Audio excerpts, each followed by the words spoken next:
Bonjour, j'avais envie de vous faire cette vidéo. Ça fait un petit moment que je ne suis pas apparue par là. Et je me suis dit que une petite session là, avant les vacances, ce serait chouette. Surtout que j'avais envie de partager un sujet important avec vous, quelque chose que je vis moi-même régulièrement en tant qu'entrepreneur, que j'ai vécu beaucoup, particulièrement au cours de ces 2 dernières années. Je vous en reparlerai. Et c'est le sujet pour lequel une personne est venue me voir récemment en coaching. Et cette session, elle a été très, très intéressante. Donc, je me suis dit que ça pouvait être aussi bien de vous repartager le contenu ici. Le sujet de cette vidéo, c'est comment retrouver la foi dans son entreprise quand on a l'impression que tout vacille devant nous, qu'on est devant un mur, que les choses s'écroulent, que les rendez-vous n'arrivent plus, que l'argent ne rentre pas. Enfin voilà, vous aurez compris quand les choses se compliquent et qu'on se demande tout simplement si on va pouvoir encore continuer. Pour ceux qui ne me connaissent pas, je m'appelle Marilyn Rebello. Ça fait un peu plus de 8 ans maintenant que je suis entrepreneur. J'ai commencé comme créatrice et officiante de cérémonies laïques. C'est toujours le cœur de mon activité que je continue à aborder avec beaucoup de passion. Aujourd'hui, j'accompagne autant les couples vers leur union que les couples qui ont aussi envie de s'épanouir de manière générale. Et puis, j'accompagne aussi les femmes entrepreneurs à développer leur entreprise grâce à leur énergie, grâce à leur magie. Et aussi toutes les femmes finalement qui ont envie de s'épanouir dans tous les domaines de leur vie. Quand cette cliente est venue me voir tout récemment, ça a vraiment réactivé beaucoup de choses chez moi. Et je me suis dit, mais c'est vrai que finalement, ces choses-là, effectivement, on croit qu'on les dépasse. Et puis finalement, elles viennent souvent se remettre devant soi juste pour nous faire un petit coucou. Tu as encore un peu de travail là-dessus. Donc, c'est pour ça que je voulais vous donner en tout cas 3 trucs. 3 trucs qui marchent très, très bien pour moi quand on perd la foi, quand on ne sait plus où on va et qu'on a besoin de retrouver de la confiance, du pouvoir pour continuer à mener à bien ses activités. Parce que c'est ça le but, c'est de continuer, c'est de maintenir ce feu sacré. C'est pas de flancher de plus en plus jusqu'au moment où on se dit peut-être que je devrais arrêter et de prendre cette décision.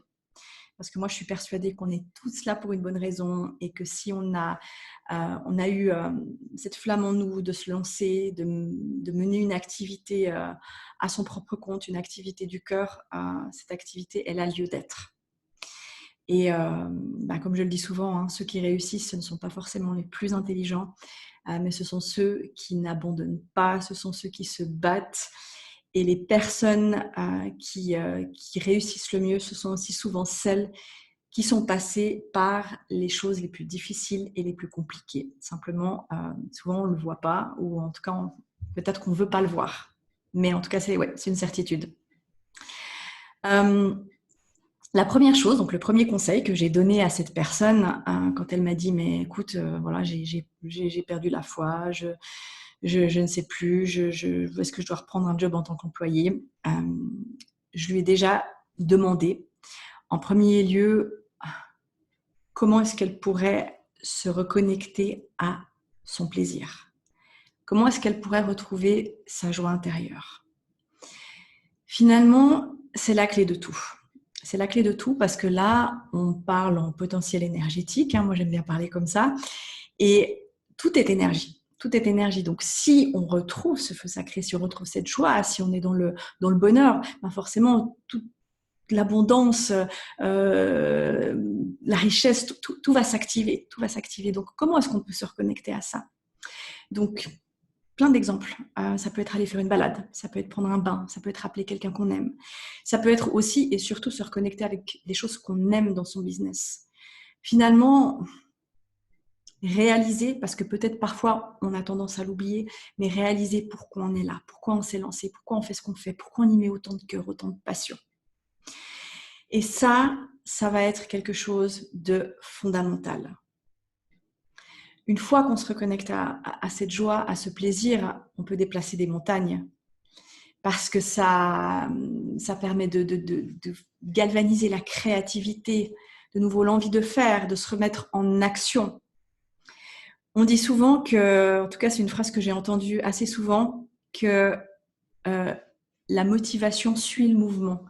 Et ça, je trouve que c'est très vrai. Se mettre en mouvement, même si on ne sait pas où on va, même si on ne sait pas forcément pourquoi, même si on n'est pas bien, se mettre en mouvement. Et souvent, la motivation revient derrière. Et quand on arrive à se reconnecter à sa propre énergie de joie, ben, c'est souvent là aussi qu'on peut faire des merveilles. Donc, quand on est dans ces moments-là, comme je le dis aussi régulièrement, ça ne sert à rien de faire bon, comme si tout allait bien. Hein. Quand je dis cultiver sa joie, c'est pas ouais, tout va bien, je vais bien et je mets un masque sur ce qui se passe. Non, non, c'est pas du tout ça.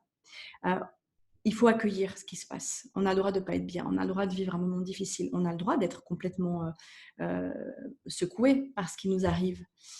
Ça, c'est vraiment important de faire de la place à ça, d'explorer aussi cet état. Mais ce que je veux dire, c'est qu'en parallèle, de se reconnecter à ce qu'on aime, à ce qui nous fait vibrer, à quelque chose voilà, qui nous apporte du bonheur. Rien que ça, ce petit mouvement, ça va faire bouger beaucoup de choses. Et je suis certaine que si vous réfléchissez, vous trouvez plein de trucs qui vous mettent en joie. De toute façon, quand on est dans ces moments-là, des fois, ça ne sert à rien de vouloir forcer. On n'est pas les maîtres de tout et on peut simplement se dire, bon, bah, ok, maintenant je suis là. C'est pas cool, c'est pas ce que j'ai envie de vivre, mais j'y suis, je le vis. Donc maintenant, comment est-ce que je peux faire en sorte que finalement, ben, j'arrive à passer cette période, à la transcender. Moi, c'est des choses que j'ai vécues hein, dans mon propre business. C'est des phases que je vis aussi encore régulièrement. Bien que pour moi, la plus compliquée, ça a été quand même, je dirais, ouais, sur 2020, voire 2021, où là, tout à coup, ben oui, forcément, avec la période qu'on a vécue, Covid oblige, ben, moins de demandes, des choses qui ne se passent pas comme on voudrait, des événements qui sont reportés. Je me suis aussi posé toute cette question. J'ai vraiment aussi vécu le vide, j'ai vraiment vécu le chaos. D'ailleurs, je pensais que j'avais bien travaillé sur ma peur du manque et tout ça. Et finalement, ben, c'est là que j'ai réalisé qu'il y avait encore un peu de boulot. Mais je l'ai transcendé. Je l'ai transcendé et c'est pour ça que je suis heureuse aujourd'hui de pouvoir aussi peut-être partager ce qui, moi, m'a beaucoup aidé durant cette période.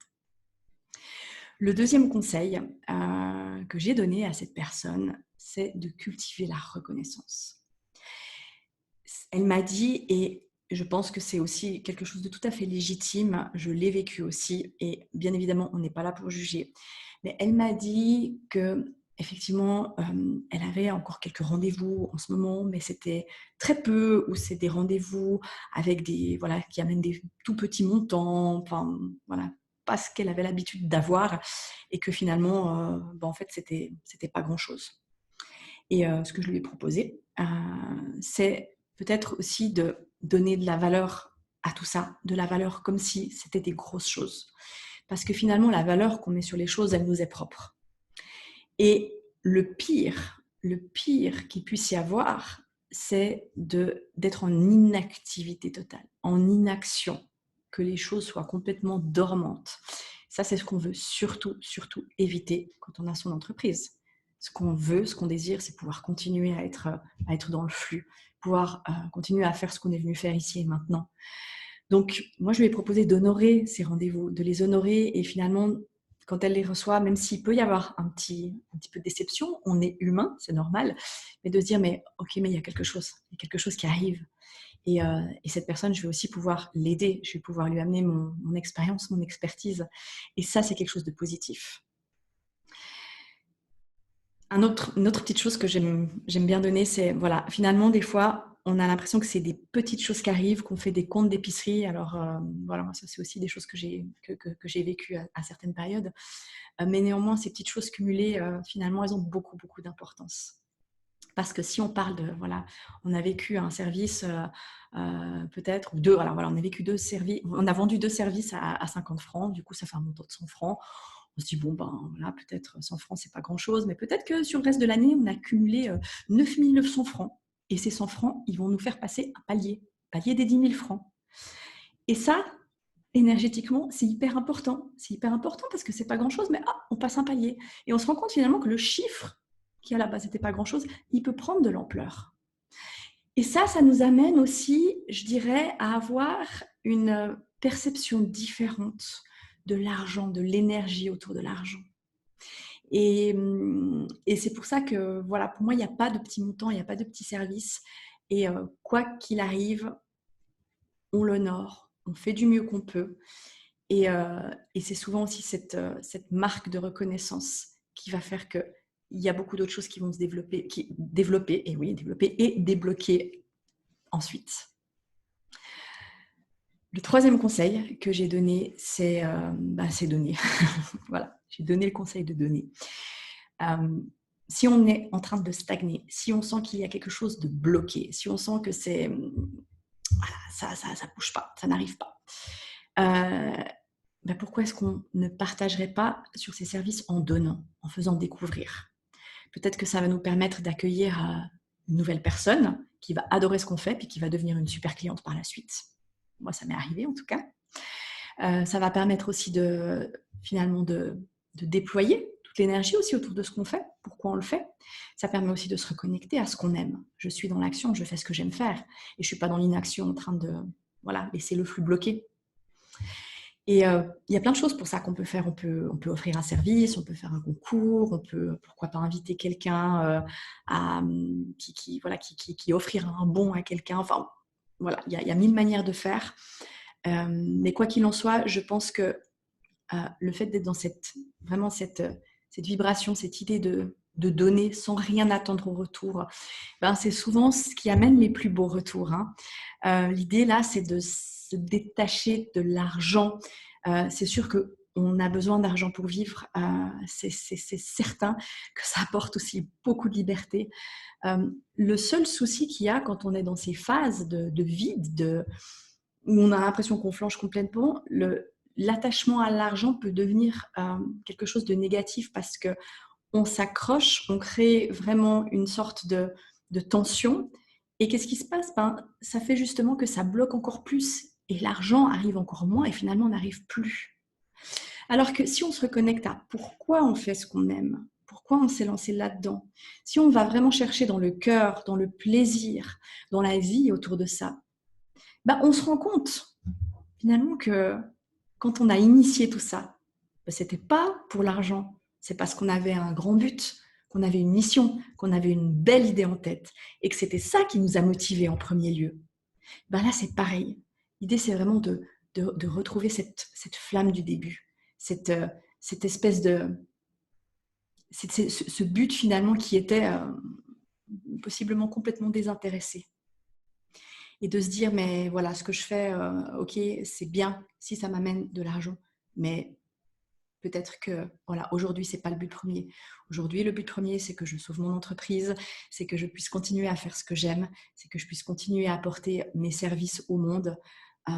Et c'est ce qui amènera finalement au processus où tout va se débloquer naturellement. Et ça, je peux vous le promettre. D'ailleurs, cette personne, pour la petite histoire, m'a envoyé un message le lendemain, un très très beau message, en me disant à quel point l'échange l'avait touchée et que durant la nuit et le matin même, elle a booké pour environ 7 heures de rendez-vous sur une semaine, ce qui est énorme et ce qu'elle n'avait pas eu depuis très très longtemps. Alors c'est elle qui a fait le job. Moi j'étais juste là pour peut-être pour l'aider à réactiver certaines choses, mais c'est elle qui l'a fait. Donc j'étais très fière.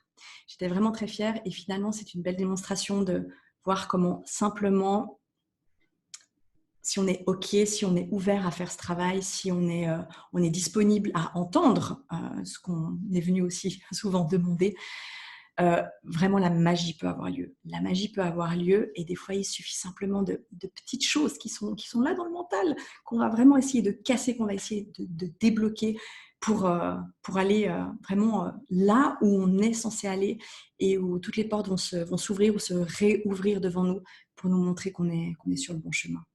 Voilà. Eh bien, c'était mes 3 conseils que j'avais envie de partager avec vous sur ce thème de retrouver la foi quand on a l'impression que tout s'écroule dans notre entreprise. J'espère que ça vous aura été utile. N'hésitez pas à partager avec moi vos commentaires, vos réactions, vos idées. Et je vous remercie beaucoup pour l'écoute.